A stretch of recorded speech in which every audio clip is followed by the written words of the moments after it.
विचारू role role okay ना.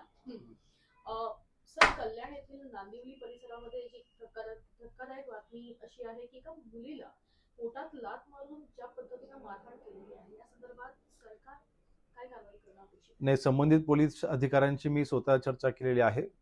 घटना अतिशय गंभीर आहे.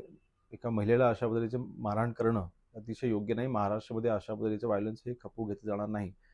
त्या व्यक्तीवरती योग्य ती नक्कीच कडक कारवाई ही केली जाईल. सर, काही तो मुलगा मिळून आलेला आहे का? त्याचा शोध सध्या सुरू आहे का? सध्या त्याचा शोध चालू आहे. मागील म्हणजे काल संध्याकाळची ही घटना आहे. जवळपास 9च्या दरम्यान आपण त्याच्यावरती FIR दाखल केला आहे.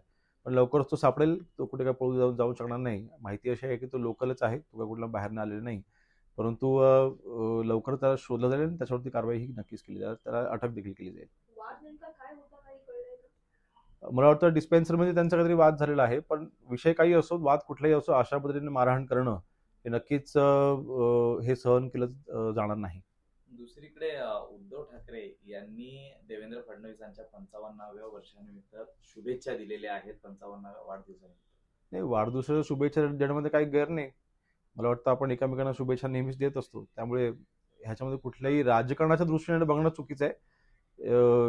एका महाराष्ट्राच्या एका नेत्याने दुसऱ्या नेत्याला शुभेच्छा दिलेल्या आहेत. त्याच्यामध्ये काही गैर नाही.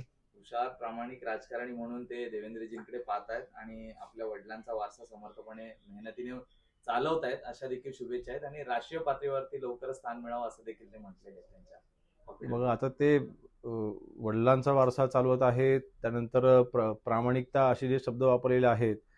वडिलांचा वारसा जर का उद्धवजीने सांभाळला असता ही त्यांच्यावरती वेळ आली नसती. मला वाटतं ह्या शुभेच्छा ट्विटरवरून देण्यापेक्षा प्रत्यक्षात त्यांना देता आल्या असत्या. धन्यवाद.